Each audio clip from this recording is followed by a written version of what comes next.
Hello, welcome to my family workshop project. My name is Olivia Beasley, and today I'm going to talk to you about the caregiver's role in supporting a good self-esteem. This is a very important issue to me because I grew up in a home where one of my parents didn't always support my self-esteem, whether it was through things they did, maybe the things they said or maybe didn't say, and it had some pretty negative impacts on me as an adult. However, I was able to get help, and now I want to help others and help families just be informed on this topic and know why it's important. So, to get started, we're going to play a little game of bingo. This is self esteem edition bingo. The first person to get 5 in a row wins, and this is all things that just help your self esteem. For example, fill in the blanks like I am good at blank, or I'm happiest when I blank. There's a couple that are compliment the person to your left, compliment the person to your right, give somebody in the room a high five. This is just a great game to play with those who you're with every day, just to let people know that you appreciate them and they matter to you. There is a link for the handout that I've made. It just has a couple little activities that you can do with your children just to work on their self-esteem, as well as my contact information. If you develop any sort of questions during this, I want you to email me and I will help you the best that I can. And there's also a place to take notes, so anything that I say that you want to write down, feel free to do that on the handout. So to get started, what is self-esteem? Now, after that icebreaker, I'm sure we all have pretty high self-esteem because it feels good hearing other people compliment you and just notice things about you. So self-esteem is how you value yourself and how you think your value, like what you think your value is to the world and to other people. According to the book Guiding Children's Social Development and Learning, self-esteem has 3 dimensions: worth, competence, and control. Worth is the extent in which people value themselves as well as how they think others value them. For example, for an adult like you and me, your worth for your boss may be pretty low if they're always putting you down and, telling you that you could improve on certain things. Where your worth with your children may be pretty high because they love you and they're always coming to you for things. That just makes your worth to them go up a little more. Some questions that a child may, ask themselves to develop their worth may be something like, how much does this person like me? Or how does this person act when I'm around? Certain questions like that. Competence is the degree to which an individual thinks they will accomplish certain things or certain goals. This can be seen in the way your child feels about, for example, an upcoming test. If they come up to you and say, I'm going to pass my test, I feel good about it. They feel good about their ability to perform. Some questions that a child may ask about competence is, can I do this? How well am I going to do this? What is my impact going to be? Control is the influence that individuals have on outcomes or events in their lives. As children compared to adults, they have pretty small control over, events in their lives. Like they can pick out the clothes they wear, maybe the foods they eat, and that's a very important thing to let your children have control, because as they grow, they can see how their impacts, affect their life, and they can see how their actions are going to have effect on things, and this will form their belief on what they can and cannot control. Things that affect a child's self-esteem.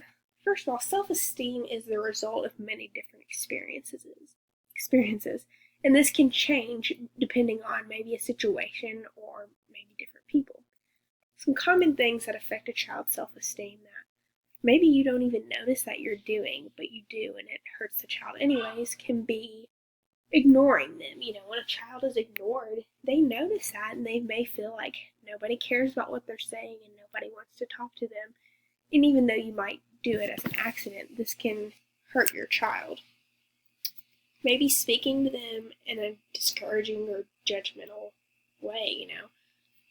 Children notice that, and when maybe you cut your child off, it hurts them, and being impatient with them and sarcastic, they begin to feel as if that's how you feel about them. If that makes sense. And so that can negatively affect their self-esteem. Embarrassment. This is one that I've seen a lot in my life. Joking and negative humor, these two kind of tie together. Joking with your child you may see it as a funny thing, whereas your child doesn't see it that way. And it might be funny to you, but it might not be funny to your child. So maybe appropriate jokes and learning, when you can and cannot say stuff and about your child. So children with a healthy self-esteem, they feel valued and they feel appreciated. Children with a healthy self-esteem believe that they are lovable human beings with skills and knowledge and that they are helpful to the world. They feel proud of a job well done. Maybe that's because somebody is enforcing them and letting them know, hey, you did a good job, I'm proud of you. They think good things about themselves. This can be, ties back to their competence. They think, hey, I can accomplish this goal because I'm capable. They feel prepared. Children with a good self-esteem, they're ready to tackle new challenges. They're ready to explore and question things because they're confident in their abilities. When they describe themselves, they use positive terms, and they're just overall confident children because of their self-esteem. Children with a low self-esteem oftentimes lack confidence. Maybe they're not as outgoing as children with a high self-esteem. They might avoid challenges. They can be hard on themselves. They can feel insecure, like maybe they're not as good as other children. They tend to focus on the times they fail rather than the times they succeeded. They doubt their ability to do well at things. They can give up quickly. They oftentimes hang back from doing things because they're afraid that they might fail at it. And they just overall fail to show pride because they don't realize that in themselves that they can do good. Excuse me. What can parents do to help? Parents, you play a huge role in helping your children's development.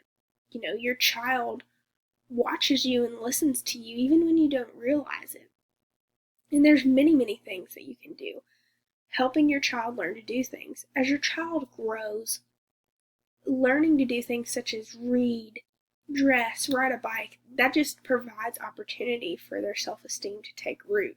If you teach them to read, they become confident that, hey, I can do this, and that just develops their self-esteem. Praising their efforts rather than the qualities. This may be when your child takes a test and maybe they don't get that A you were hoping for. Don't focus on the A, focus on the fact that, hey, you studied and you tried and I'm proud of you for giving it your all.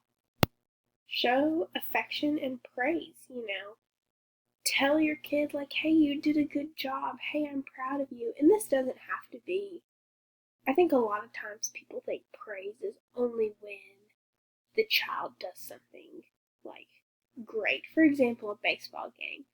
Let's say the kid has a bad game. You don't have to lie to them and say, no, you did a really good job, because they may feel that that's fake. Maybe they feel like they didn't do a good job. But it's better to say, hey, that wasn't your best performance, but we all have those days. I'm proud of you for not giving up. That can be really encouraging to the child to know, hey, they noticed that I continued to try. Be a good role model. Who do you want your children to be? Be that person. They watch you all the time, and there's no better way to learn and teach than from just acting, practicing what you preach. Banning harsh criticism. Children absorb negative messages about themselves, and they, let's say you're constantly criticizing them, being harsh. they'll start to believe that those things are true, and eventually they just won't. That's how they will view themselves. If you're constantly telling your kid, like, hey, like, why were you lazy today? They're going to think that's a quality in them. They're going to believe that they're a lazy person because that's what they hear. Communicate, communicating is essential. Be active in your child's life. If you feel a certain way, tell them. This not only helps their self esteem, it helps your relationships. Communication is a huge part. So, your child better than anyone else out there. Tell them how you feel. You're there to build them up, not to build them down.